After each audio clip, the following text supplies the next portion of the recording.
Bienvenue à toutes et à tous sur ma chaîne ICQT. Aujourd'hui, on se retrouve pour la deuxième vidéo, une vidéo un peu plus technique que la première. La première vidéo avait surtout pour objectif de vous présenter la chaîne, d'expliquer sa philosophie et de parler de manière assez générale du Bitcoin et de son mouvement actuel.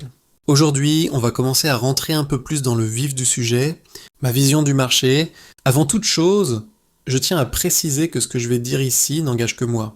Ma conviction personnelle, c'est que nous sommes actuellement en bear market. Selon mon analyse, ce bear market devrait se terminer aux alentours d'octobre 2026. Dans une autre vidéo, je prendrai le temps de vous expliquer pourquoi octobre, et surtout à partir de quels signaux on pourra considérer que le bear market est réellement terminé. Analyse en weekly et indicateurs utilisés. Si on rentre maintenant dans l'analyse, je voulais vous montrer quelque chose d'important sur le time frame weekly. Sur TradingView, je n'utilise volontairement qu'un seul indicateur. C'est un script que j'ai moi-même créé dans lequel j'ai simplement intégré 4 moyennes mobiles. La 20, la 50, la 100 et la 200. Avec l'expérience, je peux vous dire que ces moyennes sont extrêmement puissantes, notamment pour identifier les zones de rebond, les zones de réaction du prix et la structure globale du marché. Dans cet indicateur, j'ai également intégré les FVG, Fair Value Gaps, qui sont pour moi de très bons outils d'entrée.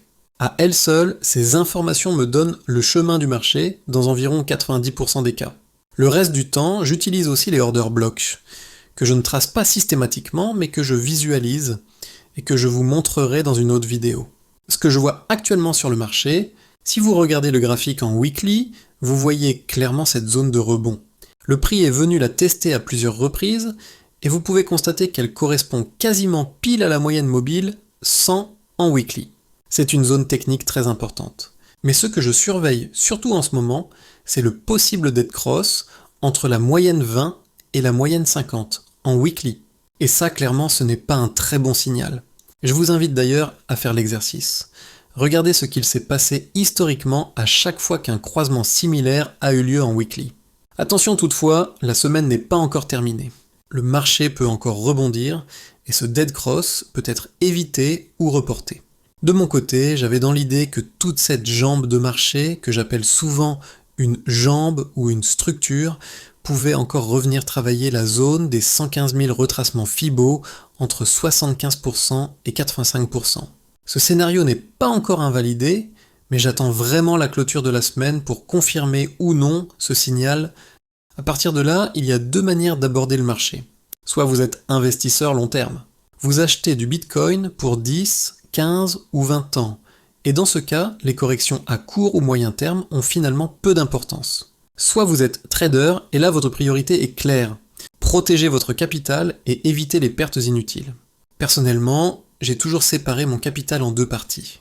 Une partie est dédiée à l'investissement long terme, elle dort et je n'y touche pas. L'autre partie est dédiée au trading actif. Je trade principalement en 4 heures, parfois en 1 heure pour affiner mes entrées, et occasionnellement en 15 minutes pour des configurations plus délicates. Je ne trade que les futurs, et avec des leviers très faibles, levier 1, parfois levier 2, mais jamais plus. Pour moi, gagner 1, 2 ou 3% par trade avec un faible levier est largement suffisant. J'ai testé des leviers plus élevés par le passé, et avec l'expérience, j'ai compris que ça n'apportait pas grand-chose, si ce n'est du stress et du risque inutile. Autre point fondamental, je ne rentre jamais avec toute ma mise d'un seul coup. Je divise toujours ma position en 4 ou 5 paliers. Typiquement 20% ou 25% selon le contexte. Cela me permet d'adapter mon point d'entrée si le marché vient retravailler une zone. Si je me trompe légèrement sur mon timing, je peux renforcer progressivement sans stress. A l'inverse, si le marché part très fort dans mon sens alors que je n'ai engagé que 20%, je laisse courir la position sans rajouter afin de conserver un bon ratio de performance. Bien entendu, j'utilise des stop loss, mais je laisse toujours le marché respirer. Des stops trop serrés finissent presque toujours par être touchés inutilement. Et si je vois clairement que mon scénario est invalidé, à ce moment-là, je coupe la position sans hésiter. Le plus important reste toujours la préservation du capital. Si je regarde mon graphique actuellement, j'ai un plus haut et un plus bas clairement identifiés. À partir de là, je n'essaye pas de deviner, j'observe ce que le marché va décider de faire. Scénario 1.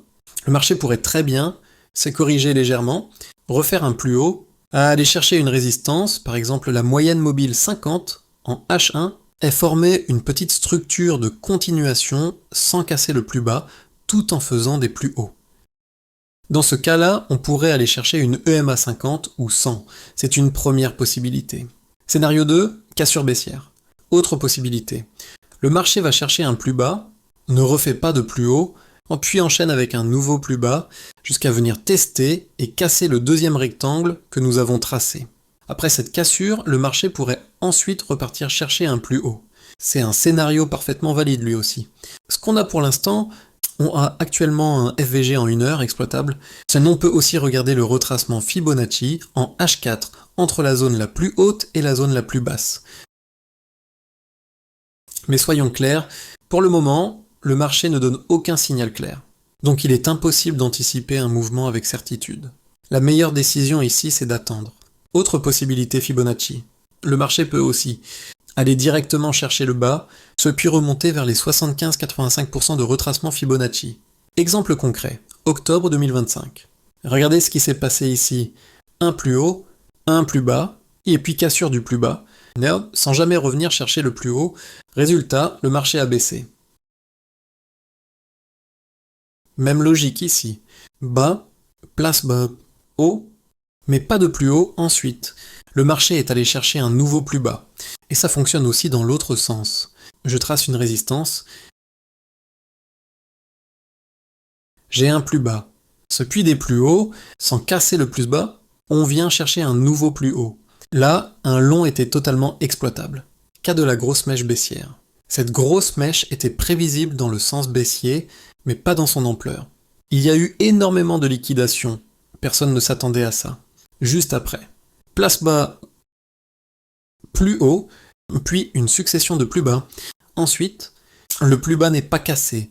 Le marché repart en faisant des plus hauts. On pouvait clairement prendre un long jusqu'aux alentours des 115 800. Fin de mouvement. On observe ensuite un double top dans ma zone rectangulaire, à un order block bearish bien visible. Ici, on pouvait entrer en short, soit agressivement, soit plus prudemment au croisement de la 20 et de la 50. Personnellement, je privilégie toujours une entrée par palier. Ce trade-là permettait de prendre plus de 6% sans forcer.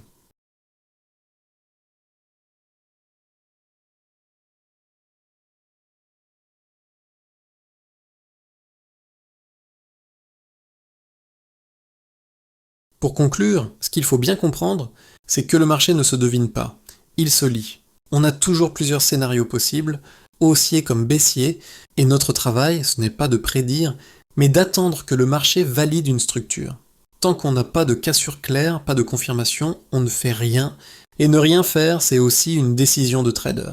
Les plus hauts, les plus bas, les FVG, les retracements Fibonacci, les moyennes mobiles, les order blocks, ce sont des outils, pas des certitudes. C'est leur confluence qui crée des opportunités à forte probabilité. Donc restez patient, attendez que le marché se positionne, et surtout, protégez votre capital. Les opportunités reviennent toujours, mais le capital perdu, lui, ne revient pas. On se retrouve très vite pour la suite de l'analyse.